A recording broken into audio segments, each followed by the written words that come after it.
Frozen soldiers battling over inches of territory. World War I style conditions, the mud in the trenches, the sloshing horror of it. Winter war in Ukraine is here. Can Ukraine keep pushing Russia back? When that mud freezes, it is a window of opportunity. Or will winter swing the war in Russia's favour? This is life on Ukraine's front line in winter. Ukrainian soldiers trudging through the splashing mire of the trenches. We've just heard sniper fire overhead. That was after all the outgoing from the Ukrainian machine guns. So we're just going to stay down here for a bit.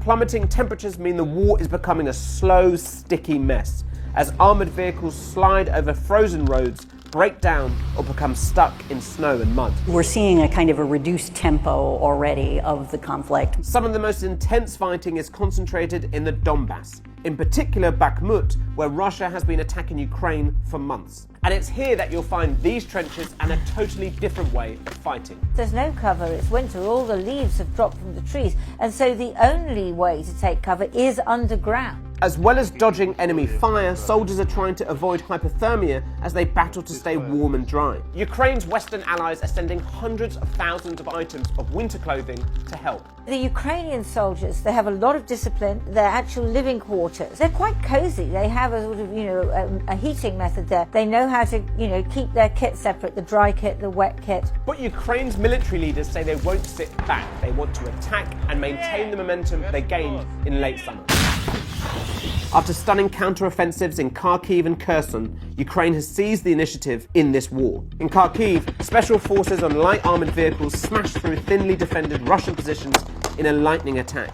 Thousands of square kilometres of territory were retaken in a matter of days, and then Russia retreated from Kherson city after months of pressure. Of course, there were huge celebrations in Ukraine, a major victory. And now experts think the coming freeze could be an opportunity to go on the attack again. The upcoming months actually can lead to intensified fighting. When that mud freezes, it actually provides a more flat ground for Ukrainian forces and Russian forces as well to advance and move. It is a window of opportunity. Armoured vehicles and tanks are being prepared for the frozen ground, and Ukraine continues to target Russia's supply lines with precision missile systems. Russians will have a harder time given their existing problems with supplying their forces throughout this campaign. Videos and intercepted calls from mobilized Russians suggest they are poorly equipped for the winter.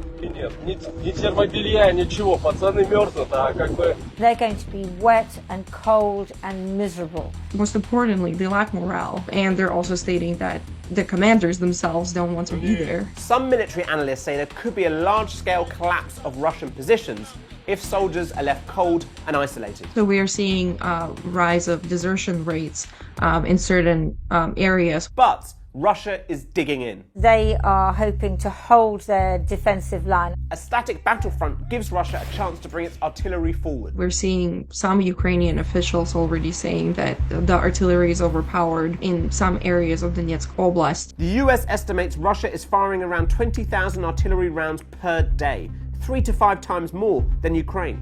To help close the firepower gap, the Pentagon has committed to providing nearly 1 million shells to Ukraine. Russia hopes the slowdown will allow them to regroup and bring some of its 300,000 mobilized soldiers to the front. The likelihood is that they will try and mount some kind of spring offensive. They have a lot of new conscripts coming in. They will be trying to train them and equip them over the winter. But experts question whether inexperienced conscripts are a match for Ukraine's motivated and seasoned soldiers.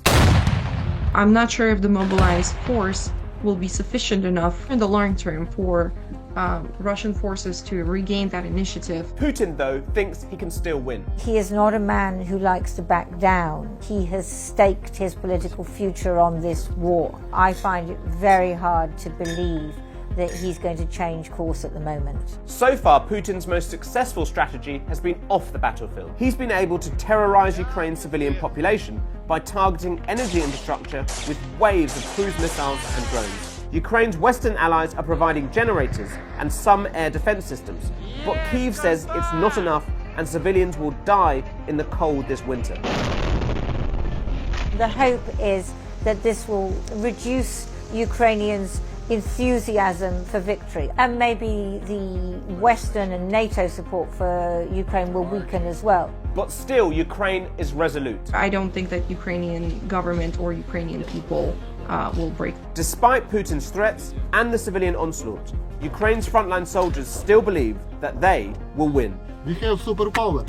You have what's your Yeah. superpower? I'm Ukrainian.